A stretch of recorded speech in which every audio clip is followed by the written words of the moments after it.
Martino. Sa vulgarisation est d'une grande clarté. La controverse adore Richard. C'est comme ça. OK, dans Le Devoir cette semaine, il y avait un texte super intéressant sur le Bitcoin, ce qu'on appelle la crypto-monnaie, et c'était 8 personnes qui tripent sur la crypto-monnaie, qui connaissent très bien ça, qui ont réfléchi là-dessus. Ils ont co-signé un texte dans Le Devoir en disant, là, il est temps que le Québec allume, puis qu'il arrête de regarder passer à la parade, puis qu'il embarque, là.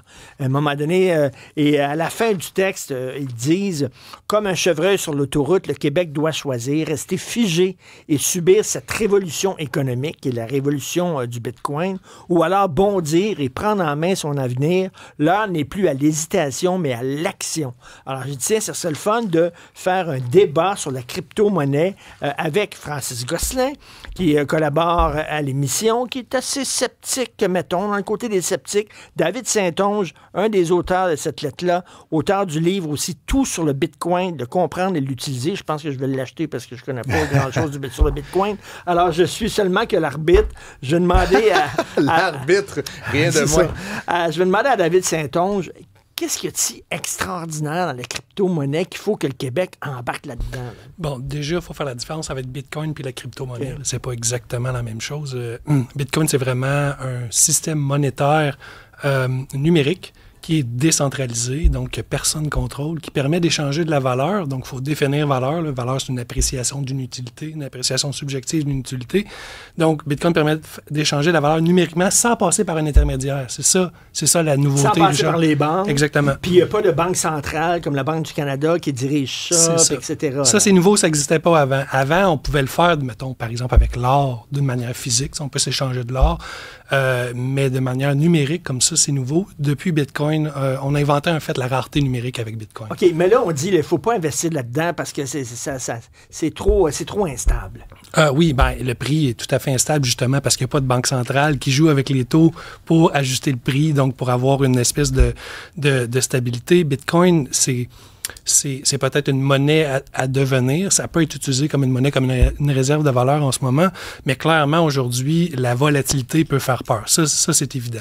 Et je recule un petit peu, juste mentionner que Bitcoin, c'est une révolution. La crypto, c'est complètement autre chose. La crypto, ça peut être un casino. T'sais, on peut voir ça comme un endroit où certaines personnes qui sont friands du risque vont essayer de mettre leur bille pour faire x10, faire x100, faire x1000.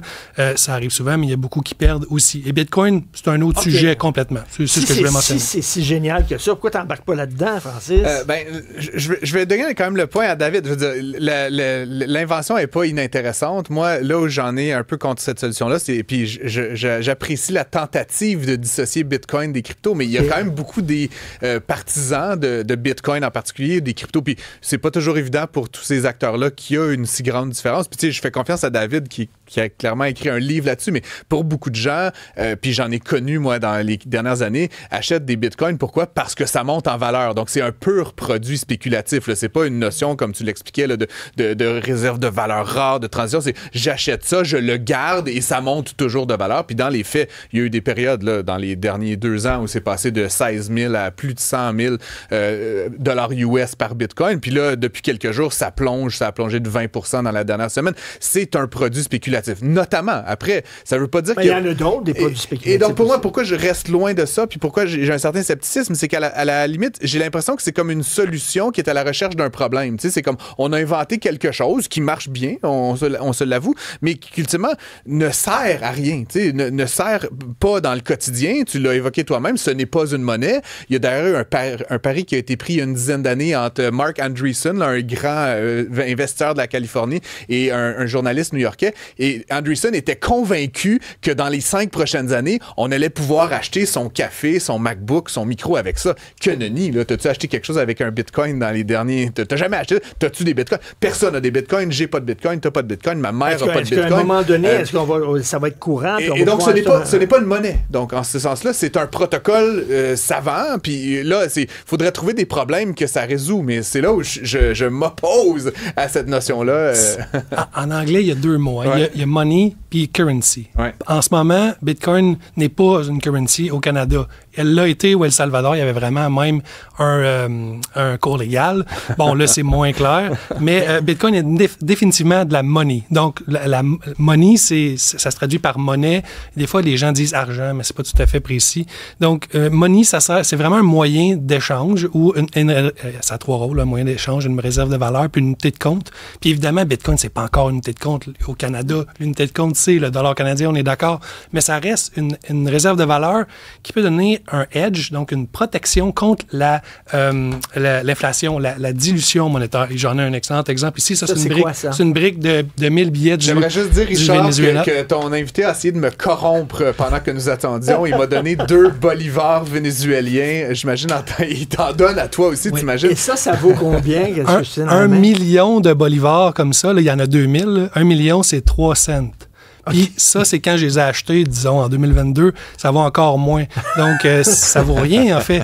Et moi, j'ai payé 20-30 $ la brique, là, comme ça. OK, ça, c'est de la vraie monnaie. C'est de la vraie monnaie, mais ça vaut plus rien. Puis ça vaut plus rien. C'est du Venezuela. C'est des bolivars du Venezuela. Donc, Bitcoin...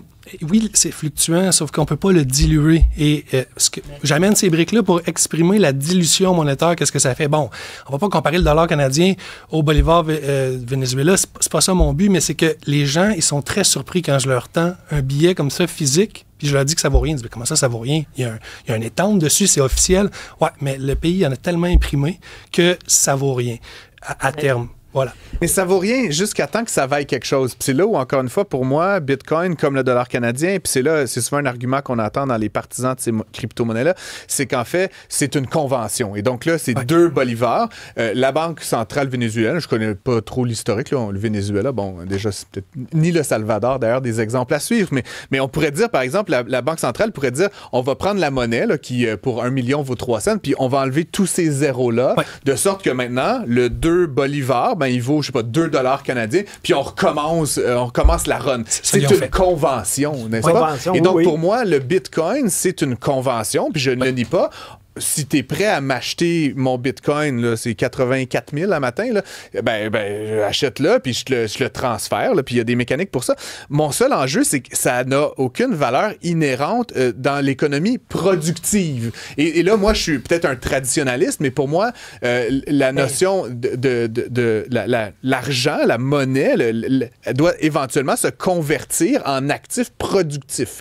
Et le Bitcoin, ça ne sera jamais un actif productif. C'est juste une patente virtuelle dont on convient la valeur, mais qui ultimement ne sert que de manière transitoire. Alors que tous les partisans de Bitcoin détiennent des Bitcoins ad nauseam. On ne sait pas pourquoi. C'est comme Picsou assis sur sa montagne de piastres. C'est là, on espère que ça va valoir plus cher demain, mais ça ne sert à rien. Et une réponse à ça. Est-ce que ça sert à quelque chose? En fait, le parallèle que je vais faire, c'est le parallèle avec l'or. En ce moment, j'étudie les origines de la monnaie, l'histoire de la monnaie, puis la monnaie, c'est définitivement une convention. Ça part d'un consensus social.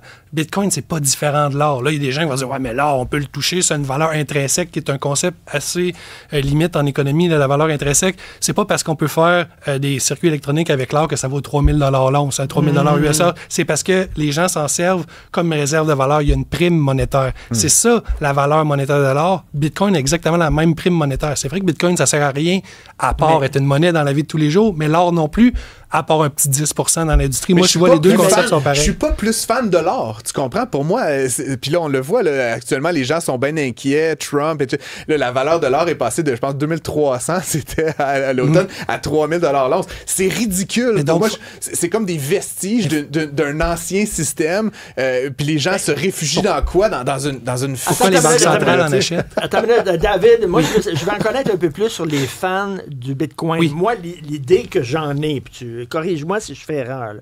L'idée que j'en ai, c'est des gens qui se méfient énormément du gouvernement, sans être complotiste, sans être conspirationniste, mais c'est des gens qui se méfient des banques, qui se méfient du gouvernement, qui se méfient des milliardaires de Davos, puis tout ça, puis qui veulent avoir un genre de monnaie. C'est des libertariens là, qui veulent... il y en a. C'est ça, c'est un peu ça. Fait qu'on va se créer une monnaie, puis aucun gouvernement va avoir l'emprise là-dessus, aucune banque va avoir l'emprise là-dessus, elle va vivre de sa propre vie. Il y a un côté anti-État là-dedans. Ça fait partie du mouvement, mais il y a aussi, par contre, exemple, dans les déchaînés que je représente aujourd'hui, il y a beaucoup de gauchistes. Et là, à ce moment-là, c'est plus le mouvement Anarchiste. Plus le mouvement Occupy Wall Oui. Street, tu sais, où dans la monnaie fiat, comme ça, on a l'effet cantillon, où on imprime la monnaie par le crédit bancaire, puis c'est ceux qui sont près des banques qui reçoivent cette monnaie-là, puis qui peuvent décider où va le flux monétaire. Fait qu'il y a les deux côtés. Mais Là. c'est drôle. Donc, tu as des libertariens. Oui.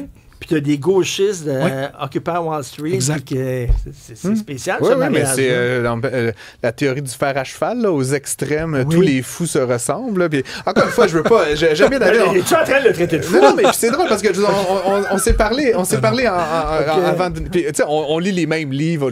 C'est drôle, on part comme du même corpus, on arrive juste à deux places un peu différentes. Puis moi, la dernière chose quand même, je veux dire, actuellement, là, il y a beaucoup d'institutions qui se sont mis à légitimer Bitcoin. Puis comme je dis, moi, je reste dans ma posture un peu sceptique, Richard, mais qui se sont mis à légitimer Bitcoin en disant, on peut acheter maintenant Bitcoin là, sur Wealth Simple. BlackRock a lancé un fonds indiciel là-dessus. RBC l'offre. Mais je veux juste quand même dire, tout ça, pour moi, ça reste comme une vaste pyramide de Ponzi, là, tu comprends? Puis c'est toujours, est-ce que tu vas trouver quelqu'un d'un petit peu plus motivé que toi pour l'acheter à plus cher, puis là, à plus cher, puis à plus cher, puis dans les faits, comme je le dis, il y a plein de gens qui détiennent ça dans l'espoir de devenir riches éventuellement, puis c'est malheureux, parce que ultimement, ce qu'on fait actuellement... J'ai une feuille de bingo où j'ai tous ces clichés-là. Donc, j'aurais dû préparer ma feuille de bingo parce que tu nous en as quand même servi quelques-uns, un cliché, David. C'est cette idée du greater fool. C'est toujours trouver quelqu'un d'un peu plus tata que toi pour t'acheter ta monnaie, puis éventuellement, ça va te permettre de t'enrichir. Le greater fool, peut-être, mais pas un Ponzi, c'est pas ça, Francis. Il n'y a pas de promesse de rendement, c'est pas les nouveaux arrivants. C'est pas comme ça.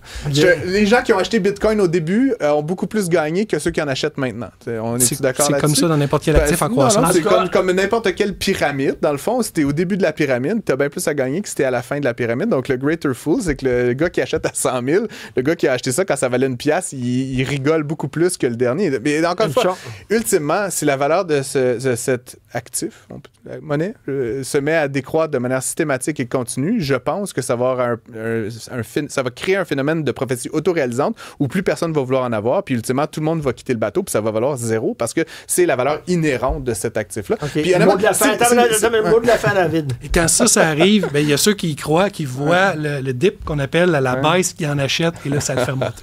Okay. En tout cas, une chose est sûre, je vais lire ça. J'ai pas lu le livre, Richard, fait que je vais le faire aussi, puis tu nous réinviteras dans quelques mois je vais te le passer. David Saint-Onge, tout sur Bitcoin, le comprendre et l'utiliser. Merci beaucoup à vous deux. Merci. C'est la feuille de bingo.